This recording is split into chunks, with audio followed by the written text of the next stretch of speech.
You could be doing all the right things, training hard, tracking your calories, eating clean, and still not losing that stubborn belly fat. In this video, we're going to be talking about why this may be happening and the reason may surprise you. Welcome to the channel. My name is Ryan. I'm an ex-NRL player, online coach, and natural bodybuilder. And this channel is all about finding the most efficient way to help you lose fat and build muscle. To help us answer this question, we're going to be looking at a study that had researchers take healthy, non-obese individual and had them live in a lab setting for 21 days. And 14 of those 21 days, one group was only allowed to sleep 4 hours a night and the other group was allowed to sleep 9 hours a night. In addition to this, they were also provided with food ad libitum, which pretty much means that they could eat as much food as they wanted. And the study found that the participants who slept less actually ate an average of 300 more calories per day. Now, this actually isn't the shocking bit.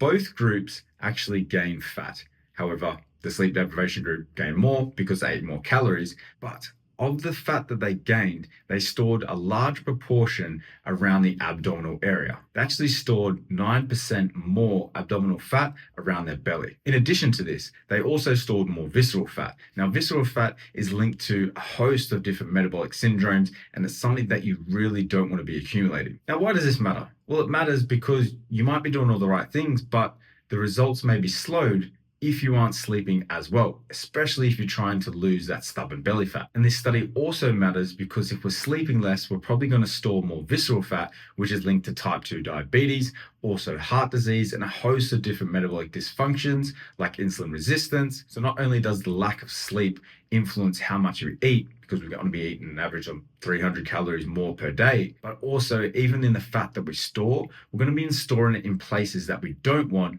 like abdominal area and also visceral fat as well. So if you're someone who is wanting to improve their sleep, I would recommend checking out my 21-step guide to fat loss, because in step 19, I completely break down how to improve your sleep.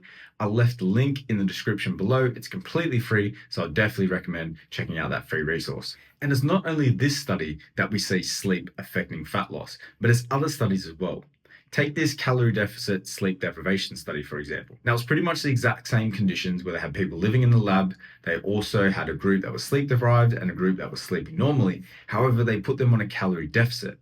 And one of the best things about this study is because they were staying in the lab, they provided all their food. So both groups were on the exact same calorie deficit. And they found that both groups lost pretty much the exact same amount of weight. However, the group that was sleep deprived lost 55% less fat. So what actually happened is the group that was sleeping normally maintained majority of their muscle mass. So therefore, pretty much all the weight that they lost came from fat mass. Whereas the group that was sleep deprived, roughly half of the weight that they lost came from their muscle mass and fat mass, meaning that they lost less fat mass overall. So not only does lack of sleep likely increase how much we eat on a day-to-day basis, but it also may affect how much muscle mass that we maintain during a calorie deficit, how much fat we actually lose, and of that fat that we actually lose, are we losing it from the places that we want to, like our abdominal fat and also our visceral fat. Now, I don't want this video to be all doom and gloom. By having 1 or 2 poor night sleeps, you're not just going to lose all your muscle mass and gain a whole heap of belly fat.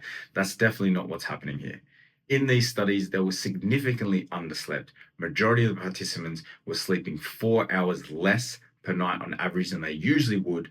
Plus, they were doing this for multiple days in a row. By being that sleep deprived for 14 plus days is just something that you're not going to see in the real world. However, if you're someone that can potentially improve their sleep, it's definitely going to go a long way to you having a more successful fat loss journey and actually losing from where you want to be losing. And some ways that we can improve our sleep is by maintaining a regular wake and sleep time. Now, studies have shown that quality of sleep may actually be more important than quantity of sleep.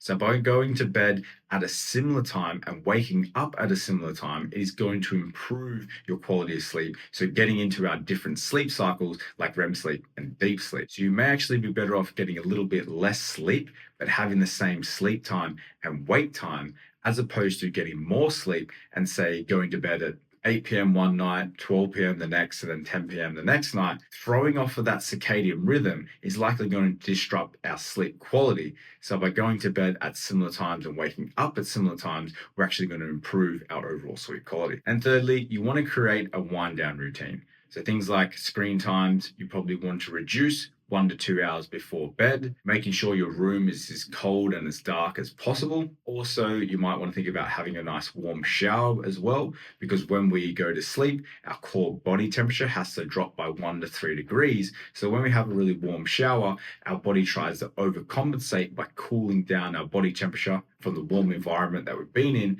i.e. the shower. So when we get out of the shower, we actually cool down our body temperature that much quicker, which allows us to get to sleep a little bit quicker.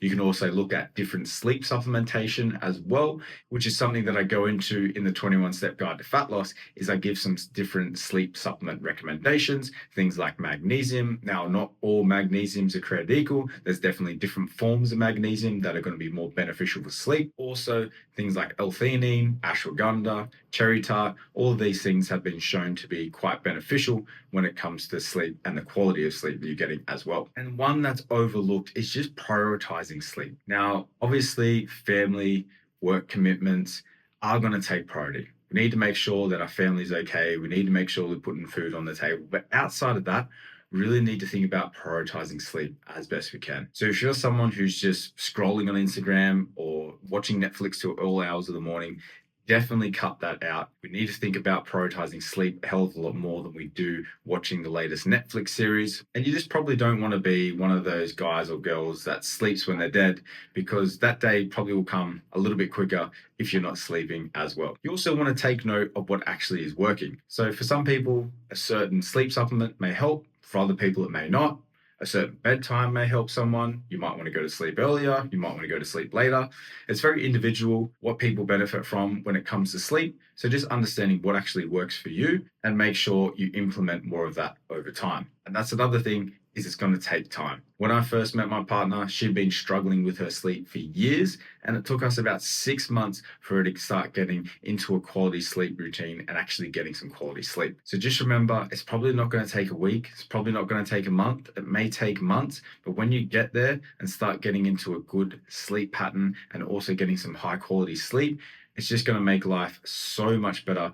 You are going to be a better husband, a better wife, a better father, a better mother, a better co-worker, a better athlete. Your mood's going to be better. Energy is going to be better. Your health is going to be better. I know we speak about fat loss in here a lot, but it is going to improve your health by reducing that visceral fat that's related to a host of different metabolic dysfunctions, as well as the lymphatic system works while we're asleep. So that's when you flush out the toxins that are in your brain. That actually happens when we sleep. So you're less likely to develop brain disease if you're a better sleeper. So by prioritizing sleep, it's not only going to go a long way for our fat loss journey, it's also going to go a long way for our health as well. Hope this has been informative, guys. As always, do those good things, like, subscribe, leave a comment below, and all the links are in the description. You got the 21-step guide to fat loss. You also got the fat loss checklist. Both of those are free resources.